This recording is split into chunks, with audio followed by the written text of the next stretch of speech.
पिताजी, आज के बाद मुझे किसी का दर नहीं पकड़ना है, जो भी हो आप ही हो और मेरा जो कुछ भी है सब आपको समर्पण है। मेरा जीवन भी पूरा जीवन समर्पण है जब तक ये साँसें हैं।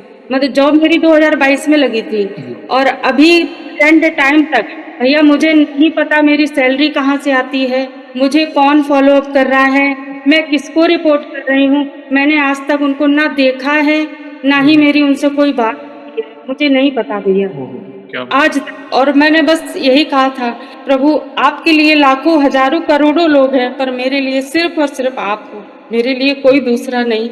वो कहते हैं ना, तेरी भक्ति से आत्मा को मिलता आराम, मेरे राम जी से कह देना जय सिया राम। आप दरबार में जाकर मदद की गुहार लगा रहे हैं तो वे क्यों नहीं सुनेंगे? दिल से निकली हुई गुहार कभी और वो प्रार्थना कभी खाली नहीं जाती है और आपके जीवन में आपने वो परिवर्तन देखे हैं, भक्ति की शक्ति को आपने महसूस किया, हनुमान जी की भक्ति, राम जी के नाम की शक्ति क्या है वो आपने जाना। जय श्री राम दोस्तों, कैसे हो आप? हमारी चैनल में आप सभी का स्वागत है। मैं हूं आपका दोस्त जयेश वाघेला, फाउंडर ऑफ धार्मिकस्टोरी.com एंड सीक्रेट मिस्ट्रीज। दोस्तों, आज मैं फिर से एक और इंटरेस्टिंग वीडियो कॉल सेशन लाया हूं। हनुमान जी के भक्त ऑनलाइन है और उत्सुक हैं अपना अनुभव शेयर करने के लिए। और वीडियो में आगे बढ़ने से पहले आप सभी को बता दूं कि अगर आप भी हनुमान जी से जुड़ा अपना अनुभव मुझसे इंस्टाग्राम वीडियो कॉल पर शेयर करना चाहते हैं तो इंस्टाग्राम की लिंक मैंने डिस्क्रिप्शन में दी है, उस पर क्लिक करें, मुझे फॉलो करें और मैसेज करें। मैं जल्द से जल्द आपसे जुड़ूंगा और वीडियो कॉल सेशन शेड्यूल करूंगा। और अगर आप ईमेल के माध्यम से अपना अनुभव शेयर करना चाहते हैं तो हमारा ईमेल आईडी है dharmikstory@gmail.com। तो चलिए आगे बढ़ते हैं आज के इस वीडियो कॉल सेशन में। नमस्कार बहन, जय श्री राम आपको। जय श्री राम भैया, जय हनुमान। जय हनुमान, जय श्री राम। आपका बहुत बहुत स्वागत है आज के इस वीडियो कॉल सेशन में और धन्यवाद भी जो आप अपना समय निकाल कर इनिशिएटिव ले रहे हैं हमारे प्रिय बालाजी से जुड़ा अपना अनुभव शेयर करने के लिए। सबसे पहला सवाल बहन ये बताएं कि आपका पूरा नाम क्या है, आप कहाँ से बिलोंग करते हैं और आप क्या करते हैं? जी भैया, पहले तो मैं अपने सभी भक्तों को जय श्री राम बोलना चाहती हूँ और एक छोटा सा मंत्र है, बस वो बोलना चाहते हैं। मनोजव तुल्य वेगम जितेन्द्रियं बुद्धिमतां वरिष्ठं वदात्मयं वानरयुध्यमुख्यं श्रीरामदूतं शरणं प्रपद्ये। जय श्री राम। जय श्री राम। जय श्री भैया मैं रजनी हूँ, रजनी शर्मा, और मैं दिव्यापुर से बिलोंग करती हूँ। डिस्ट्रिक्ट औरैया यूपी में पड़ता है और अभी मैं जॉब करती हूँ तो कानपुर में पनकी धाम में रहती हूँ। राम। पनकी धाम, ये तो सुप्रसिद्ध हनुमान जी का मंदिर है। 5 मिनट का रास्ता है। 5 मिनट का रास्ता है। ओह, क्या बात है, बहुत अच्छा लगा जानकर। दर्शन करने जाए तो प्रभु को हमारे जय श्री राम अवश्य कहिएगा, बहुत अच्छा लगा बिल्कुल। जानकर। और जैसे आपको पता है ये जो सेशन है हमारे प्रिय बालाजी महाराज से जुड़ा है, तो अगला सवाल उन्हीं से जुड़ा है। ये बताएं कि जीवन में सबसे पहले आप हनुमान जी से कब जुड़े, कैसे जुड़े, जीवन के किस मोड़ पर जुड़े, सबसे पहले उनकी भक्ति कब शुरू की, साथ ही नित्य कौन से पाठ करते हैं, और शुरुआत की जर्नी के बाद आपके जो भी अनुभव है, मतलब जिसमें प्रभु ने कोई असंभव कार्य संभव किया हो या उनकी ऊर्जा महसूस की हो या कोई संकेत मिले हो, तो जो भी आपके अनुभव है आप शुरुआत की जर्नी के बाद डिटेल में साझा कर सकते हैं। भैया मेरी शादी को अभी मतलब 24-25 साल हो गए हैं और मुझे मतलब अकेले रहते हुए मेरे 2 बेटे हैं, I am single parents. Okay. अकेले रहते हुए मुझे 20 इयर्स हो गया है। मैं अकेले ही रहती हूँ और मैं जॉब करती हूँ। कई बार मतलब बालाजी की कृपा से मेरी जॉब लगी भी, फिर कहीं न कहीं छूटी भी और फिर इसके बाद कोरोना के टाइम पे मतलब छूटने के बाद फिर मैंने शॉप की हुई थी अपनी लेट इसकी गारमेंट्स की, कपड़ों वगैरह की थी। तो भैया कोरोना के टाइम पे वो भी खत्म हो गई। तो फिर इसके बाद मैं बहुत परेशान थी, इतनी परेशान थी भैया कि मैं खुद भी नहीं बता सकती हूँ। मतलब मैं इधर-उधर से उधार लेके ये समझ लो हम अपने बच्चों का हम कर पा रहे थे, जो कुछ भी खाना-पीना से लेके फीस डिपॉज़िट करना, जो कुछ भी है सब वैसे ही चलता रहा था। मैं बहुत परेशान थी, बहुत ज़्यादा ही परेशान थी, समझ नहीं आ रहा था मैं करूँ क्या? तो भैया मेरी सिस्टर है एक, वो बागेश्वर धाम सरकार के वीडियो देखा करती थी, तो वो घर आई हुई थी। उसने ही उनके बारे में बताया और उसने ही 1-2 मुझे वीडियो भी बताए थे, दिखाए भी थे, तो मैंने देखे थे। तो काफ़ी टाइम तक मतलब हम देखते रहे, 10-15 दिन तक मैंने कंटिन्यू उनके वीडियो देखे। फिर मतलब अचानक से मन में हुआ कि मैं जाऊँ वहाँ पर, लेकिन जाने के लिए मुझे 10 बार सोचना पड़ता था क्योंकि मेरे पास जाने के लिए पैसे नहीं थे कि मैं जाऊँ, बताऊँ कैसे, अब थोड़ा बहुत तो खर्चा लगता ही है भैया। तो फिर मैंने क्या किया, बस जाने का तो मन बना लिया कि बस जाना ही जाना है। तो मैंने भैया अपनी एक मेरे पास रिंग थी, तो वो मैंने रख दी थी सुनार के यहाँ। जी। उससे मुझे ना 2,500 मिल गए थे। तो फिर मैं गई थी वहाँ पर। मैं गई थी, मेरी सिस्टर भी गई थी, हुँ, जिसने बताया था। तो मैं दिव्यापुर से कानपुर, सबसे पहला चमत्कार तो जाते में ही हो गया। ओके। दिव्यापुर जैसे ही मैं मतलब कानपुर सेंट्रल पहुँची हूँ, वहाँ से 1.5 घंटा लगता है भैया। जी। जैसे ही कानपुर सेंट्रल पहुँची हूँ तो मतलब जिस प्लेटफ़ॉर्म पे मैं उतरी हूँ, उसी प्लेटफ़ॉर्म पे एक ट्रेन खड़ी थी और वो ट्रेन उसी दिन से ही स्टार्ट हुई थी चलना और पूरी ट्रेन खाली थी भैया। हम लोग उसमें बैठ गए, ओह! 100-100 रुपए की टिकट थी, ज़्यादा टिकट भी नहीं थी। मतलब घर से चल दिए थे, मुझे नहीं पता था कितनी दूर मुझे जाना है, कहाँ है बागेश्वर धाम, मुझे नहीं पता था कुछ भी। और पूरी ट्रेन खाली थी, उसमें बैठ गए हम लोग। भैया पूरे मतलब जो कोच होता है ना, पूरे कोच में मैं और मेरी, लग रहा है जैसे हमारे लिए ही चलाई। ओह! क्या पूरी बात कोच में मतलब थर्ड पर्सन कोई भी नहीं था। जी। ये समझ लो। फिर वहाँ एक तो पहला यही चमत्कार, लग रहा था जैसे हमारे लिए ट्रेन चलाई है उन्होंने। जी। तो वहाँ से हम झांसी गए, झांसी से फिर हम लोगों ने बस रूट पकड़ा। बस रूट से 2.5 घंटे लगते हैं वहाँ पहुँचने के, रात को 10 बजे पहुँचे होंगे। तो बिना कुछ खाए-पिए, तब वहाँ इतनी व्यवस्थाएँ नहीं थी, अब तो काफ़ी कुछ हो गया है वहाँ पर, जी। बहुत कुछ हो गया है। तो वहाँ जैसे ही गए हम लोगों ने पूजा की, वहाँ की मतलब 21 परिक्रमा लगाई वहाँ की मंदिर की, नारियल वग़ैरह से अर्जी भी बाँधी, मतलब सब कुछ किया और ये समझ लो सुबह की जो भोर की जो आरती होती है मतलब 5 बजे 6 बजे वाली, वो मुझे उनके सामने ही मिली थी। ओह! क्या बात। एकदम मन एकदम गदगद हो गया था वहाँ पर जाके। मैं गई और वहाँ बस मेरे आँसू ही आँसू निकलने लगे। पिताजी आज के बाद मुझे किसी का दर नहीं पकड़ना है, जो भी हो आप ही हो और मेरा जो कुछ भी है सब आपको समर्पण है। मेरा जीवन भी पूरा जीवन समर्पण है जब तक ये साँसें हैं। तो ये सब मैंने कहा उनसे मन ही मन में अर्जी लगाई, हनुमान चालीसा पढ़ा। भैया मैं घर आ गई, अब वहाँ से वापस आ गई मैं। हुँ। 8 दिन हुआ था और 6 में एक रिज़्यूम दे रखा था। लेबर कोर्ट होता है, वहाँ ओके। पर। जी, जी। लेबर जॉब के लिए बायोडाटा दिया था आपने। जी, सुपरिटेंडेंट सर हैं, तो मैंने उनको बायोडाटा दिया हुआ था। हुँ, तो ये 6 महीने से दिया हुआ था, अब उनको मैं फ़ोन भी कर रही, नहीं उठा रहे। तो वो मुझे लगा कि बस उन्होंने ले लिया है, कहीं कुछ नहीं करेंगे ये, बस वैसा ही है अपना। तो मैं खुद सोच में पड़ गई, लेकिन वहाँ से आने के बाद मुझे भैया केवल 1 वीक हुआ था, मेरे पास दिल्ली से कॉल आ गया। ओके। दिल्ली से कॉल आया जी भैया, तो बोला मैम आप जॉब के लिए बोला था आपने सतीश सर को, तो आपकी जॉब कानपुर में हुँ, लग रही है, इतनी सैलरी है, क्या आप करना चाहेंगे? हमने कहा जी भैया बिल्कुल करना चाहेंगे, सैलरी भी ठीक-ठाक थी। तो फिर बोला कि कल कल ही चले जाना, इंटरव्यू देना है आपको। भैया बालाजी का नाम लेके इंटरव्यू देने आ गई मैं यहाँ पे और फिर वहाँ से मैं वापस आ गई, फिर उन्होंने कहा कि आपकी जब मर्ज़ी हो तब जॉइन कर लेना। वहाँ वो इंटरव्यू ओके हो गया, फाइनल हो गया। बोला आपकी जब मर्ज़ी हो तब जॉइन कर लेना। उन्होंने 1 वीक के बाद बताया पर अगले ही दिन भैया ट्यूसडे था, तो मैंने कहा मैं कल ही जॉइन करूँगी, मैं ओके। ट्यूसडे को ही जॉइन करूँगी। तो फिर मैंने ट्यूसडे को जॉइन कर लिया। हुँ, भैया जॉब करते मुझे 2-3 महीने हो गए और अभी तक प्रेज़ेंट तक मतलब जॉब मेरी 2022 में लगी थी जी। और अभी प्रेज़ेंट टाइम तक भैया मुझे नहीं पता मेरी सैलरी कहाँ से आती है, मुझे कौन फ़ॉलो अप कर रहा है, मैं किसको रिपोर्ट कर रही हूँ। मैंने आज तक उनको ना देखा है, ना ही ओह! मेरी उनसे कोई बात हुई है। मुझे नहीं पता भैया। ओह! क्या बात। आज तक बस सैलरी टाइम से अकाउंट में आ जाती है, मुझे नहीं पता कहाँ से आ रही। मैं जहाँ जॉब करती हूँ वहाँ मेरा कोई रिपोर्टिंग नहीं है, ना ही वहाँ से सैलरी आती है। मेरी हेड ऑफ़िस दिल्ली से आती है, बस मुझे हुँ, इतना पता है। क्या बात है। ये विशेष कृपा है। कहते हैं ना, जा पर कृपा राम की होई, ता पर कृपा करे सब कोई। आप जी, संकट में थे, घोर संकट में, मैं तो यही कहूँगा घोर संकट था और पैसे नहीं थे, आर्थिक स्थिति और आपको अचानक बागेश्वर धाम बहुत ही दिव्य भूमि है वो, आपको सौभाग्य मिला, वहाँ पे गए। ट्रेन का उसी दिन शुरू होना, व्यवस्था होना जानी ये कब होता है? जब प्रभु का बुलावा आता है ना, तो सारी चीज़ें सरल होती जाती हैं और जी भैया। आप दरबार में जाकर मदद की गुहार लगा रहे हैं तो वे क्यों नहीं सुनेंगे? दिल से निकली हुई गुहार कभी और वो प्रार्थना कभी खाली नहीं जाती। और फिर आने जी, के बाद उन्होंने जो व्यवस्था की, तो आपने कहा ना कि पता नहीं कौन अरेंज कर रहा था। सब जब कृपा होती है ना तब सब सही होने लगता है। अच्छे लोग मिलने शुरू हो जाते हैं, सब कुछ आपके अनुरूप होने लगता है, व्यवस्था आपके अनुकूल हो जाती है। सब कुछ जैसे कहा ना, जा पर कृपा राम की होई, ता पर कृपा करे सब कोई। सब कुछ आप कई बार हम सोचते हैं कि अरे!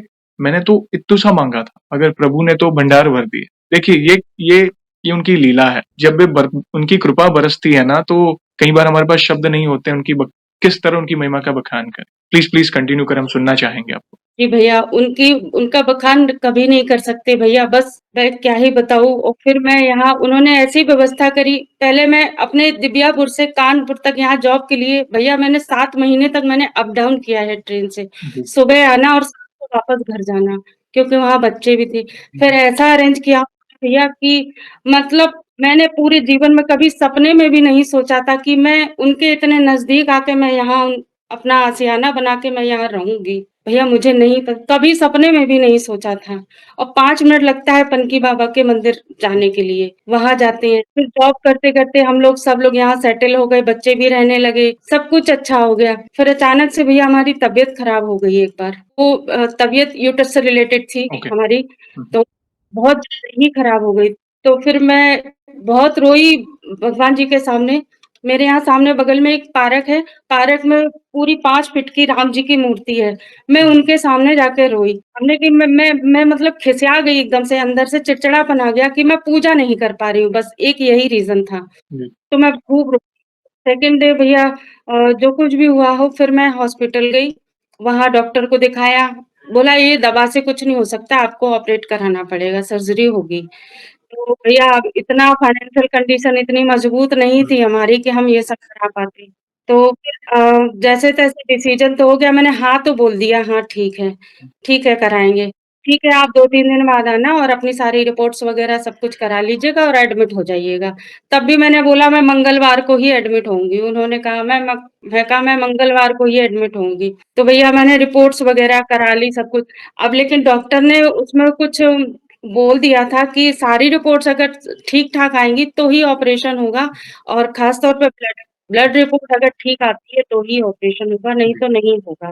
तो भैया ब्लड रिपोर्ट के लिए मैं पक्का श्योर थी क्योंकि मैंने 1 महीने पहले ही करवाया था ब्लड रिपोर्ट, तब मेरा 7 पॉइंट कुछ आया था। मेरा हुँ, मतलब जब से मैंने अपनी याददाश्त सँभाली है, तब से मेरा इतना ही आता है, 7.5 या 8 बस, इससे ज़्यादा कभी नहीं आया, कभी नहीं आया। हुँ, और उसके पहले भी मैं 1 महीने पहले ही कराई थी रिपोर्ट, तब भी मेरा इतना ही आया था, 7.5 के आस-पास। हुँ, तो बस वही लेके मैं रिपोर्ट कराई आई, घर आई आई, तो फिर मैं भैया लेटी थी और लेटे-लेटे बस उसी रिपोर्ट्स के बारे में सोच रही थी, अगर नहीं ठीक आई तो हमारा नहीं होगा। हुँ, फिर हमें ये प्रॉब्लम पता नहीं कब तक झेलनी मतलब बहुत ज़्यादा ही हम सैड थे।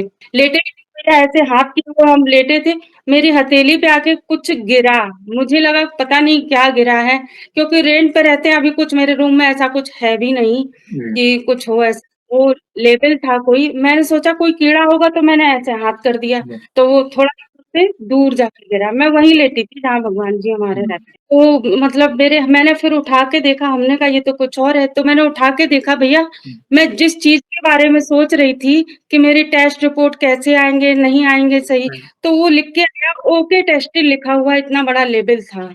ओह! ओके। पे पूरा विश्वास हो गया और मेरे आँसू निकलने लगे। हमने बालाजी आप कितना करते हो पिताजी हुँ, हमारे लिए। तो भैया मैं जब वहाँ गई, हॉस्पिटल गई, हुँ, तो मेरी ब्लड टेस्ट रिपोर्ट मेरी 10.2 ब्लड ओह! रिपोर्ट 10 पॉइंट सारी ना थायरॉइड ना कुछ भी था ही ओह! नहीं कुछ भी और। ठीक। बस ऐसे ही उनके भरोसे पे चल रहा था सब कुछ। हुँ, वो ओके टेस्टेड लिखा था, तो मुझे पूरा विश्वास था बस ये मेरे पिताजी जी हैं और कोई भी नहीं है। तो फिर भैया मेरा ऑपरेशन हो गया, सब कुछ हो गया, सब कुछ अब ऑपरेशन तो हो गया भैया लेकिन उन्होंने बोला 2 महीने रेस्ट करना है, कम से कम 2 महीने क्योंकि आप जॉब करते हो प्राइवेट, तो 2 महीने तो रेस्ट करना ही करना है। हुँ, हुँ, तो मैं सोची 2 महीने कैसे कर पाऊँगी भैया? अब पूरा 1 महीना तो मेरा वही वैसे ही हो गया था, एडमिट होना, ऑपरेट होना, फिर 8 दिन रेस्ट किया मैंने। फिर मैं धीरे-धीरे गई मैं हॉस्पिटल वहाँ से मतलब धीरे-धीरे फिर मैं ऑफ़िस जाने लगी। फर्स्ट डे मेरा ऑफ़िस मेरे घर से भैया 2 किलोमीटर है। 2 हुँ, किलोमीटर जाना, 2 किलोमीटर आना।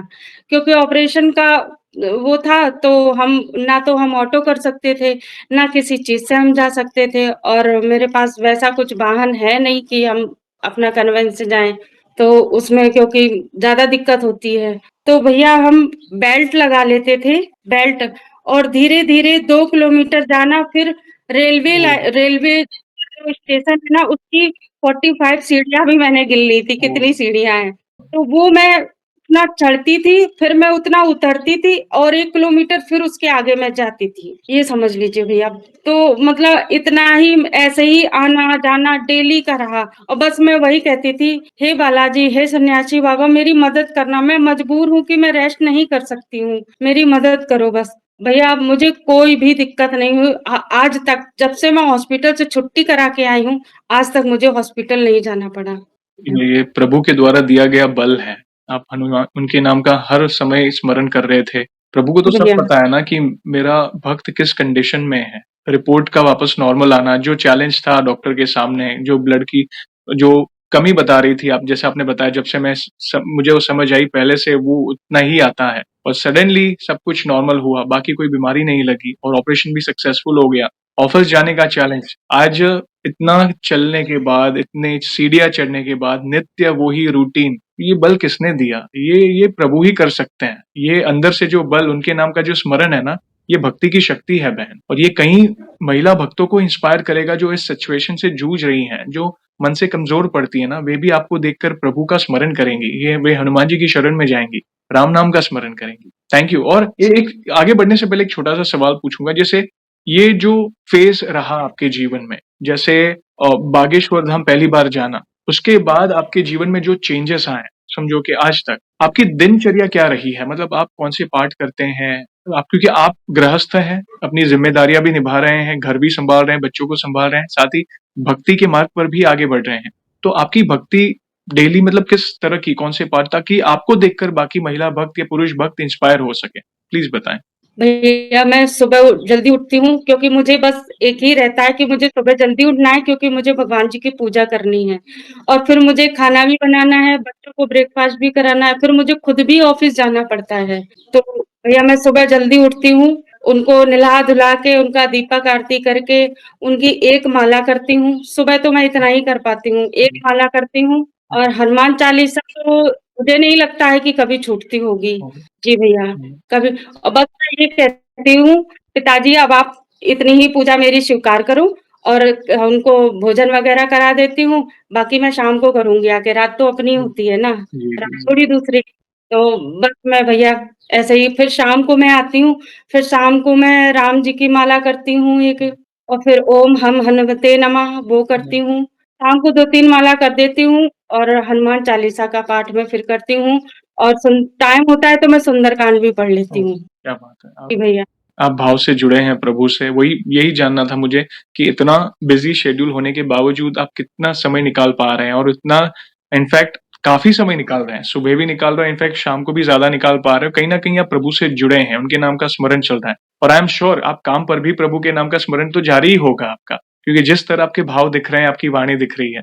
और हाँ, एक बात और बता दें, मैं जितनी दूर मैं ऑफ़िस जाती हूँ, तो मुँह बंद करके क्या ही जाना, तो मैं सीताराम, हनुमान मैं 2 किलोमीटर जाना और आना मैं मेरे मुँह से बस यही निकलता है। बस यही करके मैं आती कितनी बड़ी बात ये माला हो जाती है हमारी। चलते-फिरते, उठते-बैठते प्रभु के नाम का स्मरण नाम जप की बहुत महिमा है और आप वही कर रहे हैं और यही तो हनुमान जी को प्रिय है। उनको जो प्रिय है वो कर रहे हैं आप। तो प्रभु अवश्य आप उनकी छत्र छाया में हैं, प्रभु आपको बल प्रदान कर रहे हैं। आप सोचिए कितनी कठिन परिस्थिति थी। इतनी कठिन परिस्थिति कि कुछ समझ ही नहीं रहा था कि बाहर से पैसे लेकर बच्चों का भरण-पोषण करना पड़ रहा था। मतलब कितनी हार्ड सिचुएशन थी कोरोना के बाद और आज आप प्रभु की महिमा का बखान कर रहे हैं। कितना डिफरेंस है उस समय में और आज के समय में देखिए, ये उनकी कृपा है। जी, प्लीज़ कंटिन्यू करें और भी कोई अनुभव हो तो बताएँ? भैया अभी ज़्यादा दिन की बात नहीं है, मुश्किल से अभी 1 महीना ही हुआ होगा। जब मंगलवार या शनिवार आता है, तो मुझे ये मंगलवार और शनिवार नहीं लगते, मुझे ऐसा लगता है मेरे लिए कोई त्योहार है। तो मैं उस दिन मैं फिर मेरा वो एकदम अंदर से एकदम खूब ताकत आ जाएगी, सब कुछ आ जाएगा, ये भी कर लें, वो भी कर लें। तो मुझे ये लगा मैं डेली की तरह जैसे उस दिन मंगलवार को भैया मैं उनके लिए हवन भी करती हूँ उनका, तो उसमें थोड़ा-सा टाइम लग जाता है। तो सुबह मैं उठी और थोड़ा-सा लेट भी हो गई थी उस दिन। अ, मंगलवार था तो लेट भी उठना तो जल्दी था पर हो गया थोड़ा-सा लेट कुछ कर नहीं सकते उसके लिए। मैंने जल्दी-जल्दी अपना दिनचर्या जो थी काम-वाम किया सब पूरा और उनके लिए भी भोजन बनाया। फिर मैंने भैया टाइम देखा घड़ी में कि 9 बजने मतलब 9 बजने में 3 मिनट कम थे। तब मैं उनकी पूजा करनी स्टार्ट की थी। तब भैया कितना भी करेंगे तब भी 1 घंटा तो आधा बहुत जल्दी भी करेंगे तब भी आधा घंटा तो लगना ही लगना है। राइट। तो खाना भी बनाया, उनको भोजन कराया, जो भी भोग प्रसाद था। फिर मैंने सोचा मैं इनके लिए आज प्रसाद नहीं बना पाई हूँ। फिर मैंने कहा नहीं मैं बनाऊँगी और मैंने बनाया भी। मैंने उनके लिए रवा का हलवा बनाया। जी। बढ़िया, तो बनाया वो कर करा के मैं सब और लेट तो इतना ही हो रहे थे, मैंने अपने बेटे से पूछा बेटा टाइम कितना हुआ? तो पूजा करते-करते 9:30 तो बज ही गया होगा, जब मैं किचन में आई, फिर मैंने खाना भी बनाया, उनके लिए प्रसाद भी बनाया हुँ, और उनको खा करू के फिर मैं और भैया देखिए मुझे ज़रा-सा भी लेट नहीं हुए और मैं टाइम से बिल्कुल ऑफ़िस भी पहुँच गई। जी, फिर ऑफ़िस में बैठे-बैठे 1 घंटे के बाद मेरे माइंड में ये सब चीज़ें मेरे रिमाइंड हुई, सिर्फ़ उसी दिन का। ओके। बाकी तो डेली करे जाते हैं। सिर्फ़ उसी दिन का कि मैं कितने बजे उठी, मैंने क्या-क्या किया और इतने बजे मैं पूजा करने बैठी, तो उसमें मुझे आधा घंटा तो लग ही जाता है। बहुत जल्दी करेंगे फिर भी आधा घंटा लग ही जाएगा। उसके बाद मुझे फिर पूरा सब कुछ रिमाइंड हुआ भैया मैं अपने आप मेरे आँसू निकलने लगे कि बताइए आज हमारे पिताजी ने मेरे लिए टाइम रोक दिया। मतलब टाइम रोक तो नहीं सकते पर उसको स्लो कर दिया। जब ऑफ़िस में पूरा सब भैया रिमाइंड हुआ, मैं कहा इतनी जल्दी 15 मिनट में मैं ऑफ़िस तक मैं आ गई पूरा खाना-वाना बना के भैया ऐसा कै कित नहीं पॉसिबल है। पॉसिबल हो ही नहीं सकता है। 15 मिनट में खाना बना के मैं ऑफ़िस पहुँच जाऊँ बिल्कुल ठीक-ठीक टाइम पे। 1 भी मिनट ना इधर ना उधर, ऐसा नहीं है। भैया मैं इतना रोई उस दिन मैं ऑफ़िस में ही रोई, मैं नहीं बता सकती हूँ। और बस ये भी लगा कि तो भैया उनकी कृपा से बस हम लोग अच्छे से रह रहे हैं, सब कुछ ठीक और हमें यहाँ मेरे घर में मुझे चलते-चलते मुझे दिखाई भी दे जाते हैं और किसी को नहीं दिखता पर मुझे ही दिखते हैं। हनुमान जी कभी मतलब कभी ऐसा लगता है जैसे मेरे बगल से निकल के गए। ओह! कभी लगता है कि रह रहे हैं मतलब आँखों में ऐसा मुझे आभास होता है कि वो हैं यहीं पे, मुझे दिखते रहते हैं। जी भैया। क्योंकि आपके भाव बहुत पवित्र हैं। आप बहुत ही दिल से उनकी सेवा करते हैं। मैंने कहा ना कि थोड़ी देर पहले मेरा सवाल यही था कि आप अपनी ज़िम्मेदारियाँ निभा रहे हैं, यानी जॉब कर रहे हैं, बच्चों को सँभाल रहे हैं, प्लस साथ ही साथ भक्ति के मार्ग पे भी आगे बढ़ रहे हैं। तो यही मुझे जानना था कि दिनचर्या क्या है और आपकी दिनचर्या में उनकी सेवा बड़ी निष्ठा से करते हैं आप। तो वे भला कोई प्रॉब्लम क्यों आने देंगे? अगर कोई प्रॉब्लम आने भी वाली हो तो उसके लिए तैयार कर देंगे, बल देंगे आपको कि नहीं वो प्रॉब्लम भी कब आके चली जाएगी आपको पता भी नहीं चलेगा। उनकी एकदम अद्भुत कृपा है आप पर और यहाँ पे एक छोटा-सा सवाल और पूछना चाहूँगा जैसे अगले अनुभव पे जाने के पहले जैसे आप फर्स्ट टाइम बागेश्वर धाम गए, जीवन का पहला अनुभव वो तड़प थी। प्रभु ने सारी व्यवस्था इतनी आसानी से कर दी आपको वहाँ के तक पहुँचाने के लिए। तो फर्स्ट टाइम जब आपने प्रभु के दर्शन किए प्रभु के दरबार में, फर्स्ट टाइम आपकी नज़र प्रभु की मूरत पर पड़ी, क्या भाव थे आपके? भैया बस यही लग रहा था बस ये पिताजी है और मैंने बस यही कहा था, प्रभु आपके लिए लाखों, हज़ारों, करोड़ों लोग हैं पर मेरे लिए सिर्फ़ और सिर्फ़ आप हो, मेरे लिए कोई दूसरा नहीं। यही कहा था मैंने और कुछ नहीं कहा था और भैया वहाँ जाके इतना मन को सुकून मिला, वो कहते हैं ना, तेरी भक्ति से आत्मा को मिलता आराम, मेरे राम जी से कह देना जय सिया राम। यस, वे बहुत दयालु हैं, उनके तो करोड़ों भक्त हैं और वे एक समान ही सब पर प्रेम और दुलार करते हैं। हर मतलब ऐसा नहीं कोई बड़ा-छोटा, उनके लिए सब जैसे एक माँ होती है, माँ के लिए उनकी समझो कि संतानें हैं अलग-अलग, माँ का प्यार कित कैसा होता है? समभाव सबके लिए एक सरीखा होता है, कि ऐसा नहीं ना कि भई इसके लिए ज़्यादा इसके लिए माँ की फीलिंग्स हाँ, तो प्रभु अपने भक्तों को इस तरह ही दुलार करते हैं। बिल्कुल मतलब एक समान ही कराते हैं। भले उनके इतने सारे भक्त हैं। ये उनकी कृपा है, उनकी लीला है और आपके जीवन में आपने वो परिवर्तन देखे हैं। भक्ति की शक्ति को आपने महसूस किया। हनुमान जी की भक्ति, राम जी के नाम की शक्ति क्या है, वो आपने जाना। बागेश्वर धाम कि उस पवित्र भूमि पर जाकर आपने जो चेंजेस फ़ील किए, वो अनुभव का विषय आपने वो सारी चीज़ें डिटेल में बताई और इतना संघर्षमय जीवन रहा मगर फिर भी आपके अंदर जो एक सकारात्मकता है, वो सकारात्मकता भक्ति के कारण आई है। इसलिए कहीं न कहीं प्रभु वो आपको अनुभूति करा रहे हैं कि तू चिंता ना कर, मैं तेरे साथ हूँ। और भी कोई अनुभव हो तो प्लीज़ शेयर करें बहन, हम जानना चाहेंगे। जी भैया, मैं और मेरे बच्चे बस हनुमान जी की ये लाल धागा वाला माला है, ओके। जी। इसमें वो शक्ति है हम नहीं बता सकते। मेरे बच्चों को भी पता अगर गले से मतलब कहीं गिर भी जाता है कुछ, मम्मा वो नहीं है इसलिए मुझे फ़ीवर आ गया। हुँ, वरना अगर ये रहता है भैया तब तक मेरे बच्चों को कभी जुकाम तक नहीं होता है। वे रक्षा करते हैं। और जी भैया, और कोई दिक्कत वैसी होती भी है तो मैं हनुमान चालीसा करके मैं पानी पढ़ के भी दे देती हूँ तो ठीक हो जाते हैं। मुझे अभिमन्यु दवा जी। की ज़रूरत नहीं पड़ती। जी भैया। Yes, yes. बहुत ही प्यारे-प्यारे अनुभव आपने शेयर किए बहन, बहुत मोटिवेशनल अनुभव रहे हैं। कहीं न कहीं आपके अनुभव को देखकर कोई भक्त प्रभु की शरण में जाएगा और अपने जीवन में वो सकारात्मक परिवर्तन पाएगा। यहाँ पे एक और सवाल पूछना चाहूँगा। देखिए, आज हमने आपके अनुभव सुने, वैसे आपने हमारे चैनल में बाकी भक्तों के अनुभव भी सुने। वैसे आप हमारे चैनल के वीडियोज़ कब से देख रहे हैं और बाकी भक्तों के अनुभव देखकर आपको क्या प्रेरणा मिली, क्या इंस्पिरेशन मिली, आप अपने शब्दों में बता सकते हैं? भैया मैं आपका चैनल 1 साल से देख रही हूँ। 1 साल हो गया हुँ, हुँ। देखते-देखते। सबके अनुभव जब मैं सुनती हूँ तो भैया मैं खुद इतनी भावुक हो जाती हूँ। अनुभव उनके सुनती हूँ पर आँसू मेरी आँखों से निकलते हैं, पता नहीं क्यों? इससे मुझे भैया इतनी अच्छा और वो एक बहन आई थी अभी परसों-नरसों ही बता रही थी कुछ, वो संकल्प का उन्होंने कुछ जी। बताया था। बस आपके चैनल के माध्यम से ही भैया मैंने ये सब नहीं, ये सब प्रभु करा रहे हैं। संकल्प तो जैसे हम नॉर्मल पाठ ही करते हैं, मगर संकल्प के दौरान हम निष्ठापूर्वक करते हैं, प्रभु से और जुड़ते हैं। तो ये सब उनकी कृपा से हो रहा है बहन, कराने वाले वे हैं और कहीं न कहीं एक-दूसरे के अनुभव देखकर ही भक्त इंस्पायर होते हैं और प्रभु के और निकट आते हैं। आप भी भैया उन्हीं के एक दूत हो जो इतना सब कुछ आप कर रहे हो अपने चैनल के माध्यम से। अरे! मतलब मैं इससे मतलब भैया मुझे ही नहीं इससे जो भी मतलब आपका चैनल मन से जो भी देखता होगा, जो भी राम भक्त, हनुमान भक्त होगा, वो ज़रूर ये शब्द सोचता होगा, मुझे पता है।